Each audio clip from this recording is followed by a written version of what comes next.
Hello and welcome to SKB shorts. రెండో రోజున South Africa వాళ్ళు పట్టు బిగించారు. India definitely face some difficulties, కాదనట్లేదు. Pitch got better to bat. కొంచెం ఆ ఓవర్కాస్ట్ కండిషన్స్ అనేవి కొంచెం తగ్గుముఖం పట్టాయి. బట్ స్టిల్ దేవర్ అంటే కొంచెం స్వింగ్ బౌలర్ జెన్యున్గా ఉండుంటే కనుక కొంచెం ఫేవర్ వచ్చేది. ఇండియాలో జెన్యున్ స్వింగ్ బౌలర్ ఇప్పుడున్న అటాక్లో లేదు. Bhuvneshwar Kumar was a terrific swing bowler. ఆ తర్వాత ఆ రీతిలో జెన్యున్గా స్వింగ్ చేసే బౌలర్ని ఇండియా తీసుకొని రాలేదు ఇప్పటిదాకా. ముఖేష్ క్యాన్ స్వింగ్, బట్ ఉన్న సమీకరణాల్లో ముఖేష్ అంత ఈజీగా ట్రస్ట్ చేయబడతాడా? ఓవర్ ప్రసిద్ధ్ ఎవరైతే హ్యాట్రిక్ తీశాడు, ఓవర్ సిరాజ్, మన శార్దులు ఎవరైతే బ్యాటింగ్ చేస్తున్నారో వాళ్ళకన్నా ముఖేష్ని ప్రిఫర్ చేస్తారనే కండిషన్స్ అయితే కనిపించట్లా.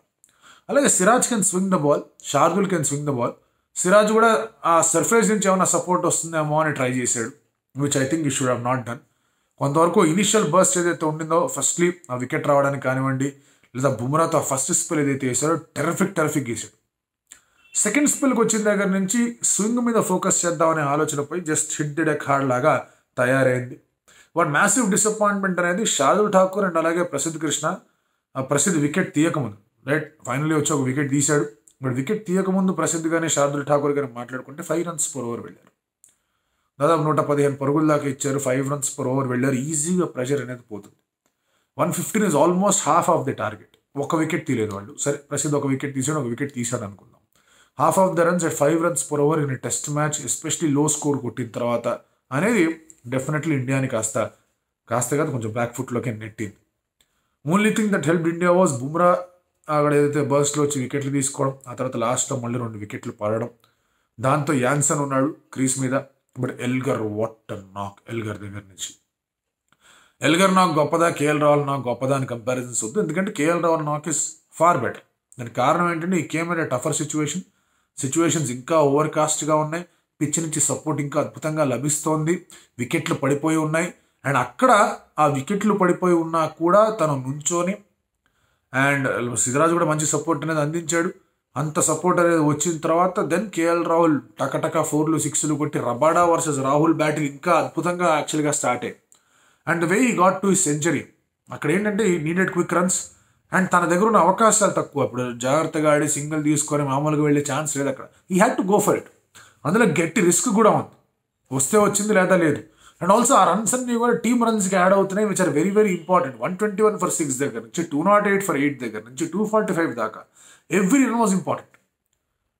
ఈ 245లో సగం స్కోర్కి 6 వికెట్లు పోయాయి.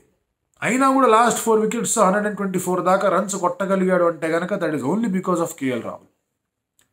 Indian scoring multiple centuries at south Africa ముగ్గురే ఉన్నారు. సచిన్ తెండూల్కర్కి 5 సెంచరీలు ఉన్నాయి. బీభత్సమైన రీతిలో సెంచరీలు కొట్టాడు టెండూల్కర్. మామూలుగా కూడా కాదు, వేరే లెవెల్లో కొట్టాడు. 92లో కానివ్వండి, 96లో కానివ్వండి, 2001లో కానివ్వండి.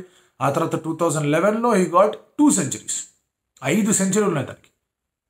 విరాట్ కోహ్లీకి 2 ఉన్నాయి. అండ్ ఆ తర్వాత అఫ్కోర్స్ ఒక్కొక్క సెంచరీ కొట్టిన వాళ్ళు ఉన్నారు. మీకు చేతేశ్వర్ పుజారా కానీ, లేదా రీసెంట్గా మనం చూసుకుంటే కనుక కేఎల్ రాహుల్ కూడా సెంచురీలో కొట్టి, రిషబ్ పంత్ కొట్టాడు. బట్ మళ్ళీ సెంచురియన్లో ఇంకొక century. First visiting batter to score 2 centuries at Centurion. Last time కొట్టినప్పుడు it was Boxing Day test match. ఈసారి Boxing Day test match. Boxing Day రోజున కేఎల్ రాహుల్ ఆట అదిరిపోద్ది. ఒకవేళ సెంచురియన్లో అయితే కనుక దానికి డబుల్ గ్యారంటీ అన్నట్టుగా ఆడి, అలాంటి కష్టపడి అంత అద్భుతమైన ఇన్నింగ్స్ ఆడిన తర్వాత as bowlers you got to respect that. Bowler అద్భుతంగా ఆడినప్పుడు బ్యాట్స్మెన్ సరిగ్గా చేయకపోతే బౌలర్ కూడా కాల్తుంది, ఏందయ్యా మీరు చేసిందని. బట్ అంతటి మంచి ఇన్నింగ్స్ ఆడిన తర్వాత ద లీస్ట్ శార్దుల్, ప్రసిద్ధ్, సిరాజ్ కూడా డన్ ఇస్ రన్ ఫ్లోని ఆపుండాల్సింది. రన్ ఫ్లోని ఆపలేకపోయారు. సరే, సిరాజ్ 2 వికెట్లు తీసాడు తర్వాత, దట్స్ అ డిఫరెంట్ స్టోరీ. వికెట్లు ఉన్నాయి కాబట్టి కొంచెం తన మీద కనికరం చూపించవచ్చు. బికాస్ ఫస్ట్ స్పెల్లో తను వేసింది మామూలు స్పెల్ కాదు. Fantastic out burst Bumrah and Siraj దగ్గర నుంచి. వాళ్ళ ఫస్ట్ స్పెల్ అయిపోయిన తర్వాత వాళ్ళు రిలాక్స్ అయ్యారు. ఇంకోటి అశ్విన్ బాగా వేసాడు కానీ బౌల్డ్ వెరీ లిటిల్ ఓవర్స్ ఏమో అనిపించింది నాకు. అంటే తను వేసిన దానికి ఇంకా చాలా గట్టిగా వేసి ఉండొచ్చేమో అనిపించింది. హోల్ పాయింట్ ఏంటంటే ఇక్కడ your best bowler should bowl. And Ashwin ఉన్నప్పుడు ఒక ఎండ్ హోల్డ్ చేసుకుని వేసేయాలి. ఫాస్టర్ బౌలర్స్కి పర్చేస్ ఉంది కదా అని ఫాస్టర్ బౌలర్స్ని వేయించడం అనేది it is depending on the pitch. But మీకు సిచ్యువేషన్కి తగ్గట్టుగా ఎవరు వికెట్ ఇవ్వగలరు అనే బౌలర్ని ఐడెంటిఫై చేయమంటే రోహిత్ శర్మ 2 ఆప్షన్ల కళ్ళు మూసుకొని పెడతాడు. బుమ్రా, అశ్విన్, అంతే. సో ఒక ఎండ్ నుంచి అశ్విన్ వేస్తూ తను టైట్గా కూడా వేస్తాడు. ఒక ఎండ్ నుంచి అశ్విన్ వేస్తూ టైట్గా హోల్డ్ చేయగలిగితే ఇంకొక ఎండ్ నుంచి దగ్గర కూడా పోయిన pressure build up. So in partnerships వికెట్లు వచ్చేవి. అది సెకండ్ సెషన్లో మాత్రం కంప్లీట్గా ఇండియా అసలు వదిలేసింది మ్యాచ్. ఆ లెవెల్లో అంత ఫాస్ట్గా వాళ్ళు కొట్టడం. Even now the run rate is almost 4. India కూడా గట్టి రన్ రేట్తోనే ఆడింది కాదనట్లా. బట్ బౌలింగ్లో కొంచెం కంట్రోల్ చేస్తుంటే బాగుండేది అనేది క్లియర్ కట్గా అర్థమవుతుంది. ఇంకోటి ఇక్కడ అబ్జర్వ్ చేసుకోవాల్సింది ఏంటి అంటే కనుక బౌమా వస్తాడో రాడో తెలియదు బ్యాటింగ్కి. పెద్దగా ఎక్కడ కూడా ఇన్ఫర్మేషన్ ఏమి రావట్లేదు. So ideally you need 4 wickets. 4 వికెట్స్ని ఎంత తొందరగా తీస్తారనేది ప్రశ్న. ఒక రకంగా చెప్పాలంటే బ్యాడ్ లైట్ ఏదైతే ఆపిందో ఈయనవే యాక్చువల్గా చెప్పాలంటే కనుక ఇండియా కొంచెం ఫేవర్ చేసిందని చెప్పాలి. ఎందుకంటే మీరు అనొచ్చు ఆన్సర్ ఉన్నాడు, ఎలుగర్ ఉన్నాడు, ఇంకో 2 వికెట్లు పడతాయని మాట్లాడుకోవచ్చు. కానీ పిచ్ నుంచి ఇండియన్ బౌలర్స్కి ఎటువంటి సపోర్టు లేదు. ఇండియా ఒకవేళ కనుక సౌత్ ఆఫ్రికా వాళ్ళని తొందరగా ఆల్అౌట్ చేయాలి అంటే అసలు రన్స్ ఇవ్వకుండా ఉండగలగాలి. They should be completely discipline. Shardul Thakur లాగా ప్రతి 3 ఓవర్లకు ఒక నో బాల్ వేస్తే కుదరదు. సో కంప్లీట్గా డిసిప్లిన్ అనేది పాటించాలి. పిచ్ నుంచి సపోర్ట్ ఏమీ లేదు. కండిషన్స్ కాస్త ఈజీ అయ్యే అవకాశాలు గట్టిగా కనిపిస్తూ ఉన్నాయి. ఈ ఓవర్కాస్ట్ కండిషన్స్ ఏమన్నా ఉంటే కనుక అది ఫస్ట్ సెషన్లో మాత్రమే ఉంటే, ఒకవేళ సన్ బయటికి వచ్చిందంటే కనుక బ్యాటింగ్ ఇంకా బాగా బెటర్గా తయారవుతుంది. సన్ బాగా గట్టిగా కొట్టిందంటే 2 రోజుల తర్వాత లేదా 1.5 డే తర్వాత మళ్ళీ స్పిన్ కూడా ఓపెన్ అప్ అవుతుంది. That's different story. But day 3లో and day 4 there ideally good days for batting in South Africa. మీరు గమనించి చూడండి, ఆలోచించి చూడండి. డే 3, డే 4లో ఇండియన్ బ్యాటర్స్ చాలా గట్టిగా రన్లు స్కోర్ చేసిన సందర్భాలు ఉన్నాయి. సో ఈ 4 వికెట్లు ఇఫ్ ఇండియా కెన్ రిమూవ్ అంటే ఆ లీడ్ 50 or 75 మధ్యలో కనుక తీసేయగలిగితే then India has a chance. Batting కండిషన్స్కి బెటర్గా పిచ్ అనేది తయారవుతోంది.